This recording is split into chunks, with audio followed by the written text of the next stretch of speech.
I canceled my wedding because of a message that wasn't even meant for me. It showed up on his laptop while he was helping my father carry decorations downstairs.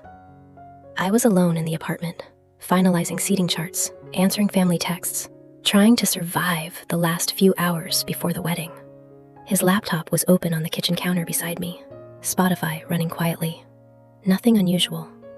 Then a notification appeared in the corner of the screen. At first, I ignored it because I trusted him completely. But the preview stayed there longer than it should have, and one sentence caught my attention immediately. "Did you tell her about us yet?" My entire body went still. Not because I understood it immediately, because I understood it too quickly. There are some sentences your brain tries to reject instantly. That was one of them. I stared at the notification, waiting for context to save it. A joke, a misunderstanding, anything. But before it disappeared, another message arrived. "You promised after the wedding." After the wedding. Not instead of, after. Like our marriage was already being discussed as something temporary, something strategic. I felt sick immediately, because people don't accidentally write messages like that. And the worst part was the sender. Not a stranger, it was his ex. The same woman he had spent years convincing me was completely in the past. The same ex he once described as someone I genuinely don't think about anymore. My hands started shaking so badly, I nearly knocked over my coffee. I should have closed the laptop. I know that now. But once your entire future cracks open in front of you, curiosity stops feeling optional. So I clicked the notification. The conversation opened instantly, and the very first message I saw destroyed whatever trust I had left. "I can't believe she still has no idea." No idea. Like I was the only person missing information everyone else already understood. I scrolled upward slowly, every message making my chest tighter. There were photos, old ones, recent ones, inside jokes, plans, arguments. And suddenly, I realized something horrifying. This wasn't unfinished feelings between exes. This was an active relationship happening underneath mine. I kept scrolling even though every instinct was telling me to stop. Because at some point, pain turns into a need for clarity. I needed to know how bad it actually was. The answer came quickly. One message stopped me completely. "Are you really going through with marrying her?" His response came less than a minute later. "I don't have a choice right now." Right now. Not, "I love her," just timing, circumstances, convenience. Like our entire relationship was something he felt trapped inside. I sat there staring at the screen, trying to connect this version of him with the man who had cried while proposing to me 8 months earlier. Because that moment had felt real. The ring, his voice shaking. And suddenly, I hated that memory more than the messages.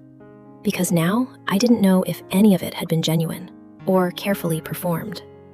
The timeline became impossible to ignore. The messages went back almost a year, through venue bookings and engagement photos and every holiday. He had been emotionally somewhere else for most of it. Then, one message made my stomach drop completely. Does her family suspect anything? Family, not me, my family. Like our wedding wasn't emotional to anyone anymore. It was logistical. His response came a few minutes later. "No, her dad loves me." I physically stopped breathing for a second, because suddenly, this wasn't just betrayal. It was manipulation. My father had spent months helping him plan this wedding, treating him like family. And behind the scenes, he was discussing us like a problem to manage. I heard the apartment door open downstairs. Voices, laughter.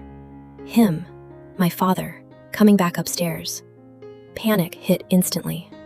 I closed the laptop too fast and nearly dropped it, then sat there frozen, trying to make my face look completely normal before he walked into the room.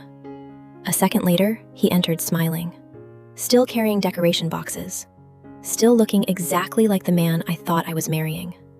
He walked over and kissed my forehead casually, like nothing in the world had changed. Like he hadn't spent the last year promising another woman a future after our wedding. And the strangest part was, He looked completely comfortable. Not nervous. Comfortable. That's what finally scared me. Because people make mistakes, but this felt practiced. Like he had been balancing two realities for so long, he no longer felt the weight of either one. And suddenly, I realized something terrifying. He was very, very good at pretending. My father smiled at us from across the room, made some joke about finally getting rid of wedding stress tomorrow, and my chest tightened instantly. Because everyone around me still believed they were witnessing a love story. He noticed I was quiet eventually, asked if I was okay. And when I looked up at him for the first time since reading the messages, I started seeing things differently. The way he watched my reactions carefully after every sentence, not lovingly, strategically, like he was constantly checking whether his performance was working. That night, after everyone finally left, he fell asleep almost immediately. I didn't. I just sat in the dark beside him, realizing something I should have understood earlier. Cheating doesn't always destroy a relationship because of sex. Sometimes it destroys it because you realize the person beside you has been emotionally elsewhere for a very, very long time. Around 1:07 a.m., his phone lit up. I already knew who it was. One new message. That was the last family dinner you'll ever have to fake. Fake. I stared at that word for a long time.